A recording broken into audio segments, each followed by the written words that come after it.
اور اس شکاری کا نام کیا ہے؟ انسپکٹر جمشید مسکرائے۔ جی نام بھلا سا نام تھا، ذہن سے نکل گیا ہے، فاروق نے گڑبڑا کر کہا۔ معلوم ہوتا ہے ہم ان دنوں شکایت پر کتابیں پڑھتے رہے ہیں۔ یہ کام میں نے کیا ہے ابا جان، کیونکہ شکار کی سب سے پہلے میرے دماغ میں سمائی تھی۔ خیر بھائی، میری طرف سے تو اجازت ہے، لیکن کہہ دیتا ہوں یہ کام بہت اکتا دینے والا ہوتا ہے۔ دیکھا جائے گا ابا جان، ایک بار ہم یہ تجربہ ضرور کریں گے۔ اور تمہیں یہ بھی معلوم ہے کہ شکار کھیلنے کے لیے تمہارے پاس باقاعدہ اجازت نامہ ہونا چاہیے۔ ارے یہ تو ہمیں معلوم ہی نہیں تھا، محمود نے پریشان ہو کر کہا۔ خیر اس کا بندوبست میں کیے دیتا ہوں۔ اس طرح وہ شکار پر نکلے۔ ابھی جنگل میں داخل ہوئے 1 گھنٹہ بھی نہیں گزرا تھا کہ محمود ایک ہرن کی ٹانگ پر آئرن گن چلائی۔ وہ زخمی ہو کر بھاگا اور وہ اس کے پیچھے دوڑ پڑے، لیکن ہرن ان کی آنکھوں سے اوجھل ہو گیا۔ وہ اسے تلاش کرتے ہوئے دور نکل گئے۔ اچانک انہیں جھاڑیوں میں سرسراہٹ سنائی دی اور وہ ٹھٹک کر رہ گئے۔ کہیں جھاڑیوں میں کوئی درندہ نہ چھپا ہوا ہو؟ فاروق نے کپکپاتی آواز میں کہا۔ تو تمہاری آواز کیوں بھیک مانگ رہی ہے؟ فرزانہ کے منہ سے نکلا۔ غریب ہو گئی ہوگی بیچاری، فاروق بولا۔ آؤ اس سرسراہٹ کے تعاقب میں چلتے ہیں، ذرا دیکھیں تو صحیح کیا ہے، محمود نے کہا۔ سرسراہٹ کا تعاقب؟ فرزانہ کے منہ سے حیرت زدہ انداز میں نکلا۔ پھر بولی، یہ تو کسی ناول کا نام ہو سکتا ہے۔ اگر ناول کا نہیں ہو سکتا تو کم از کم کسی جاسوسی کہانی کا ضرور ہو سکتا ہے، فاروق نے کہا۔ سرسراہٹ دور ہوتی جا رہی ہے، کہیں یہ ہمارا شکار ہی نہ ہو، محمود نے گھبرا کر کہا۔ ٹھیک ہے آؤ چلیں۔ وہ جھاڑیوں اور درختوں کی اور لیتے ہوئے آگے بڑھنے لگے۔ دل میں ڈر بھی رہے تھے کیونکہ اس سے پہلے کبھی شکار نہیں کھیلا تھا، جنگل کے خطرات کا کچھ اندازہ نہیں تھا۔ اس کے باوجود وہ آگے بڑھتے چلے گئے۔ مجھے تو کوئی گڑبڑ لگتی ہے، یہ ہمارا شکار اتنا عقل مند کب سے ہو گیا؟ فرزانہ نے حیران ہو کر کہا۔ جب سے ہم اس جنگل میں داخل ہوئے ہیں، فاروق آسمان کی طرف دیکھ کر سرد آہ بھری۔ یعنی ہمارے جنگل میں داخل ہونے کے بعد وہ ہرن عقل مند ہو گیا ہے؟ محمود نے اسے گھورا۔ ہاں، خربوزے کو دیکھ کر خربوزہ رنگ پکڑ لیا کرتا ہے، فاروق مسکرایا۔ اول تو ہم نہ خربوزے ہیں، نہ ہرن ہی خربوزہ ہے، اور فرض کیا خربوزے کو دیکھ کر خربوزہ رنگ پکڑ لیتا ہے، تو انسان کو دیکھ کر انسان کیوں نہیں رنگ پکڑتا؟ ہرن کو دیکھ کر ہرن انسان کو دیکھ کر، لہٰذا میں دعوے سے کہہ سکتا ہوں کہ تم آج تک اتنی زیادہ اوٹ پٹانگ باتیں نہیں کی۔ گویا یہ میری ریکارڈ اوٹ پٹانگ بات ہے۔ پھر تو مجھے کچھ انعام ملنا چاہیے، فاروق مسکرایا۔ انعامات دینے والے ارادوں سے رجوع کرو، فرزانہ نے کندھے اچکائے۔ یہ تم بات بے بات میں کندھے کیوں اچکاتی ہو؟ فاروق مسکرایا۔ بالکل اسی طرح جس طرح محمود بات بے بات دھت تیری کی کہہ کر راند پر ہاتھ مارتا ہے، فرزانہ نے بھی ترکی بترکی جواب دیا، اور جس طرح تم بغیر ضرورت بھی مذاق کرتے رہتے ہو۔ اس کا مطلب ہے ہم تینوں ہی بغیر ضرورت کچھ نہ کچھ کرتے رہتے ہیں، اور میرا خیال ہے یہ کوئی اچھی عادت نہیں، فاروق مسکرایا۔ اگر ہم اس قسم کی باتوں میں لگے رہے تو شکار نکل جائے گا، ہمیں پوری توجہ سے تعاقب جاری رکھنا چاہیے۔ اگر ہم صرف ایک ہرن بھی مار کر گھر لے گئے تو ابا جان ضرور شاباش دیں گے، محمود نے انہیں بحث سے روکنے کے خیال سے کہا۔ تم نے غلط کہا، شکار کے سلسلے میں شاباش اور ابا جان دے دیں؟ ناممکن۔ کیوں؟ انہیں تو شکار سے چڑ ہے، فاروق بولا۔ خیر تو ہم یہ شاباش انکل خان رحمان سے لے لیں گے، آخر ہمیں شاباش چاہیے، کسی سے بھی مل جائے، محمود نے کہا۔ کیوں؟ ایسی کیا ضرورت پڑ گئی ہے؟ فاروق بولا۔ توبہ ہے، تم دونوں میرے پیچھے ہی پڑ گئے ہو، محمود نے فرزانہ کے انداز میں کہا، اور وہ مسکرا اٹھے۔ نہیں تو پیچھے تو ہم اس غریب ہرن کے پڑے ہوئے ہیں، فاروق نے فوراً بولا۔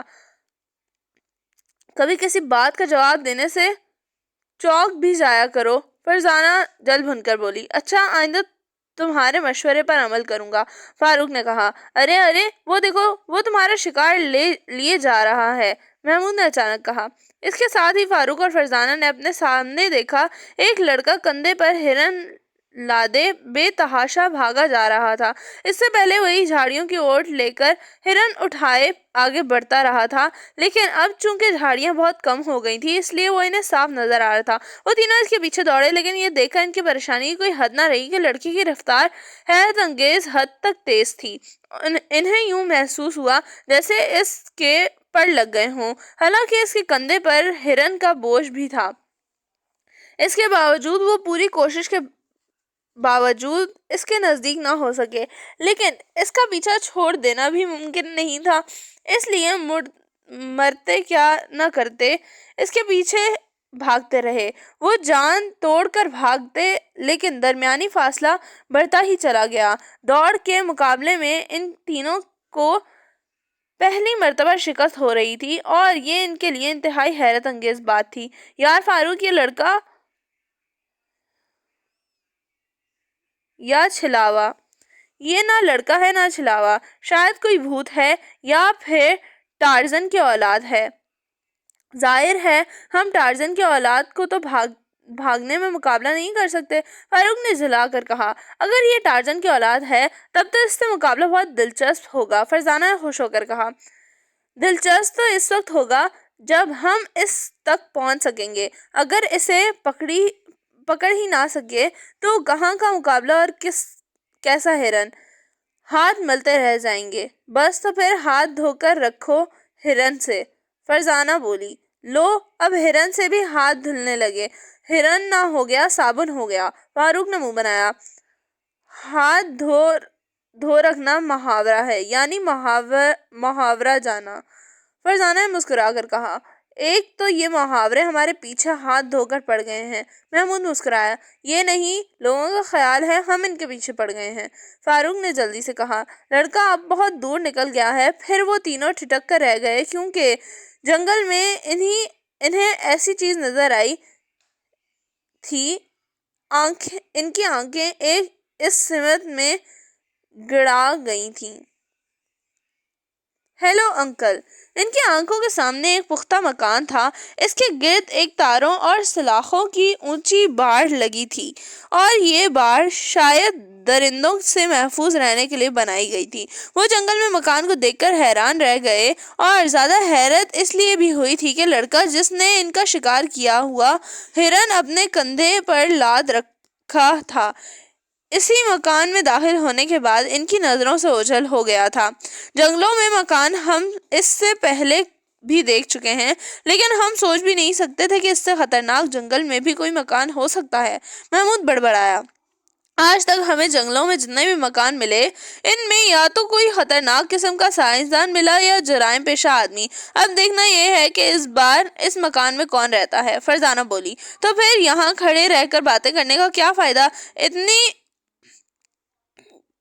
پرواہ لڑکا ہرن کو پار کر دے گا، آؤ اندر چلیں، فاروق بولا۔ تینوں آگے بڑھے اور مکان کے کھلے دروازے میں داخل ہو گئے۔ فوراً ہی انہوں نے ایک خوفزدہ آواز سنی۔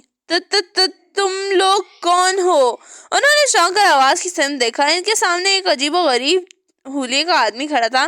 اس کے سر اور داڑھی کے بال بے تحاشا بڑھ گئے تھے، اتنے کہ گردن اور چہرہ بالکل چھپ کر رہ گیا تھا، بس آنکھیں، ناک اور کانوں کا بالکل تھوڑا سا حصہ نظر آتا تھا۔ کان تو سارے کے سارے غائب تھے۔ دائیں ہاتھ میں بندوق تھی اور بائیں میں ایک چاقو، یوں لگتا تھا جیسے وہ ہر وقت لڑتے رہنے کے لیے تیار رہتا ہو۔ ہم شکاری ہیں، کیا یہاں آپ کے ساتھ اور بھی کوئی رہتا ہے؟ فرزانہ نے حیران ہو کر پوچھا۔ میرے ساتھ؟ ہاں، میرا بیٹا میرے ساتھ رہتا ہے، بس وہ ہمارا شکار پکڑ کے لے آیا ہے۔ ہم نے ایک ہرن کو ٹانگوں پر سے زخمی کر دیا تھا، ہرن بھاگ نکلا، ہم بھی ہرن کے پیچھے بھاگے، آپ کا بیٹا کہیں ہرن کے راستے میں تھا، بس اس نے ہرن پکڑ لیا۔ ہم نے ابھی اسے اس مکان میں اندر گھستے دیکھا ہے، محمود نے بتایا۔ اسے ایسا نہیں کرنا چاہیے تھا، ٹھہرے میں اسے بلاتا ہوں، بوڑھے نے کہا اور بلند آواز میں پکارا۔ آلی یہاں آؤ۔ آیا ڈیڈی، لڑکی کی آواز اوپر والے حصے سے آئی، پھر سیڑھیاں اترنے کی تیزی آواز گونجی۔ چند سیکنڈ بعد آلی ان کے سامنے کھڑا تھا۔ وہ ایک خوبصورت لڑکا تھا، لیکن سورج کی تیز دھوپ نے ساملا کر دیا تھا۔ وہ بڑے شریر انداز میں مسکرا رہا تھا۔ تم نے ان کا ہرن پکڑا ہے؟ ان کا ہرن؟ لڑکے نے بھویں اچکائیں۔ وہ ان کا کیسے ہو سکتا ہے ڈیڈی؟ وہ تو جنگل میں دوڑ رہا تھا، زخمی تھا بیچارہ، میں نے پکڑ لیا تاکہ اس کی ٹانگوں پر پٹی باندھ دوں۔ کیا میں نے کوئی برا کام کیا ہے ڈیڈی؟ اور پھر میں نے ان لوگوں کو دیکھا بھی نہیں تھا۔ علی، میں نے تمہیں ایک بات 1000 بار سمجھائی ہے، اور وہ یہ کہ جھوٹ نہیں بولنا چاہیے۔ بوڑھے نے بیٹے کو گھورا۔ جی بہتر تو سچ یہ ہے کہ میں نے انہیں دیکھ لیا تھا، بلکہ انہیں ہرن پر فائر کرتے بھی دور سے دیکھ لیا تھا۔